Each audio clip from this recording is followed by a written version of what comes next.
Welcome, curious minds, to another deep dive. Today, we're plunging into the dark, eerie world beneath Seoul. We're talking about the 2025 K-horror film, Ghost Train. Now, K-horror, for those maybe less familiar, often really excels at psychological dread, that chilling atmosphere. It taps into societal fears, not always just about the jump scares. And Ghost Train, well, it definitely tries to walk that line. We've looked at online reviews, some critical takes, and our own observations too. We want to give you the clearest picture of what this film gets right and maybe where it missed a stop. Our mission really is to cut through the noise, give you the essential bits about the film so you can decide if it's a journey you want to take. So buckle up.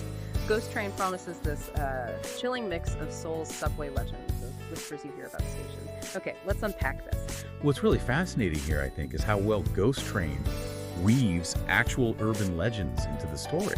The filmmakers, it seems like they really did their homework. They took countless real-world myths, the haunted platforms, those weird noises, eerie lights, maybe even tales of shadow people in empty trains, and they blended them all into this compact, thrill-packed horror ride. It feels like this curated collection of famous Korean train station ghost stories, which hooks you immediately because it feels unsettlingly familiar. It's exactly. That's a great way to put it. And that fictional Gwangnam station, wow, it really becomes this incredible collage of horrors. It's not just a backdrop. It feels almost alive. You see those abandoned ticket booths hinting at, forgotten stories, the darkened tunnels that just seem to go on forever, those quick glimpses of ghostly faces in train windows.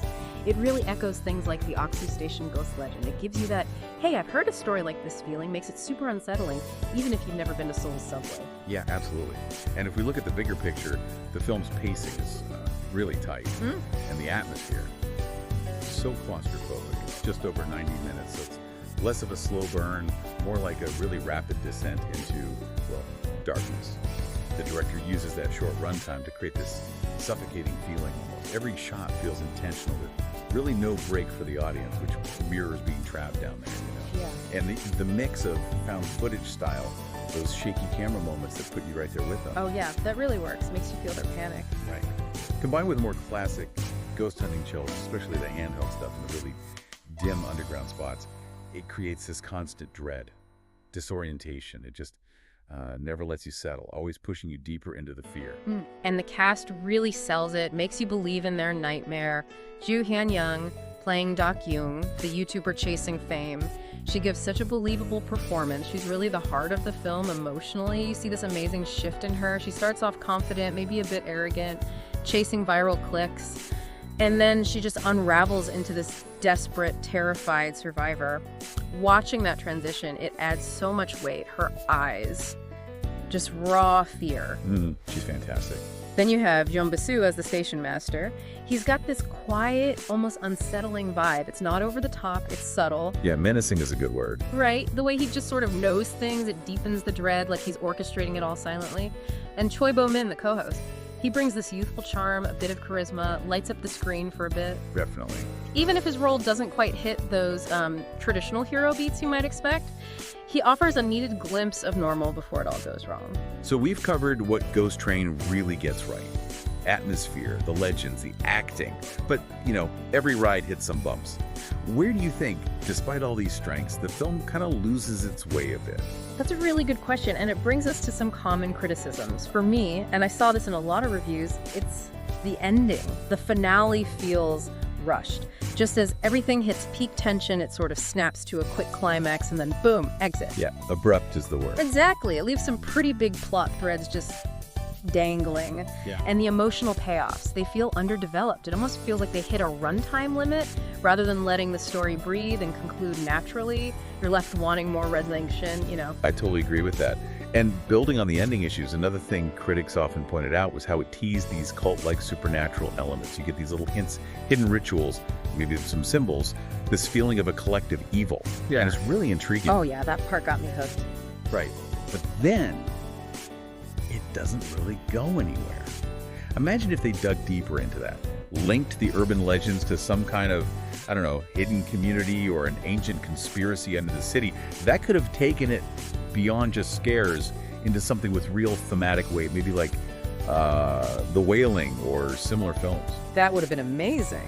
Instead, it just feels like these tantalizing hints that never quite bloom into full plot points. a missed opportunity, maybe. And here's where it gets really interesting for me, because that leads straight to Choi Bowman's character. Yeah. You've got this young, charismatic male lead, and naturally, audiences kind of expect that hero saves the day moment, right? It's such a common horror trope. The expectation is definitely there. But the script just doesn't give you that. He's supportive of Dakyung, sure, but he never really steps up as her big protector. It's kind of bittersweet, isn't it? It is. On one hand, it's cool that it avoids the cliche. Dakyung isn't just waiting to be saved, she's fighting her own battle.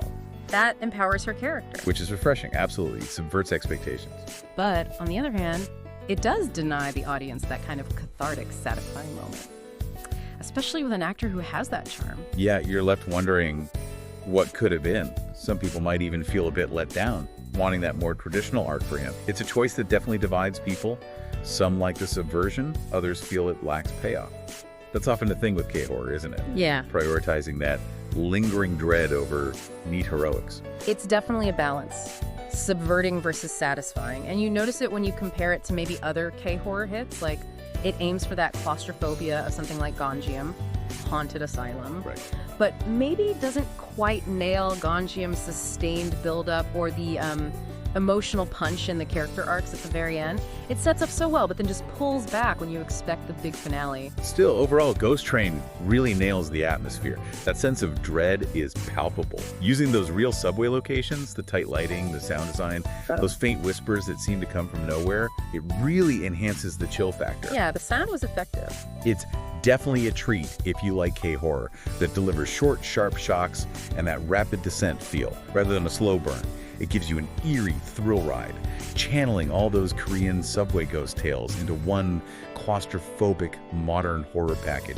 It really makes familiar places feel alien and terrifying. So what does this all mean for you, the listener, thinking about watching it? Well, Ghost Train delivers strong atmosphere, definitely. Solid performances, intense moments. Joo Hun-young really anchors it. It grabs you early, gives you some effective horror moments. But like we said, it kind of stumbles near the finish line. Pacing, thematic depth. They could have pushed it further. You're left with some questions, not full closure. It's worth a ride if you're into K-horror, enjoy a quick, creepy trip underground. Just don't expect every station door to close neatly behind you, story-wise. Think of it as a really well-done, scary sprint through a nightmare subway. That's a good way to put it. So, after digging into Ghost Train, it leaves us with this question, doesn't it? How much closure do we actually need from horror? Is that lingering dread, those unanswered questions, actually more effective sometimes? Or does it just leave you feeling a bit unsatisfied? That's a great question. Does that unresolved feeling stick with you more? Or does it feel like a missed chance for a truly powerful ending? We'd genuinely love to hear what you think about this. Got any thoughts on Ghost Train, or maybe other horror films that play with urban legends and leave you feeling that same kind of unsettling ambiguity? Feel free to share your opinions, your favorite moments, maybe even your own subway horror stories in the comments below. I'd love to hear what you think. And hey, don't forget to like, share, and subscribe for more reviews and deep dives into the latest movies and dramas. And definitely hit that bell icon so you won't miss any new updates from us. Until next time, keep digging deeper.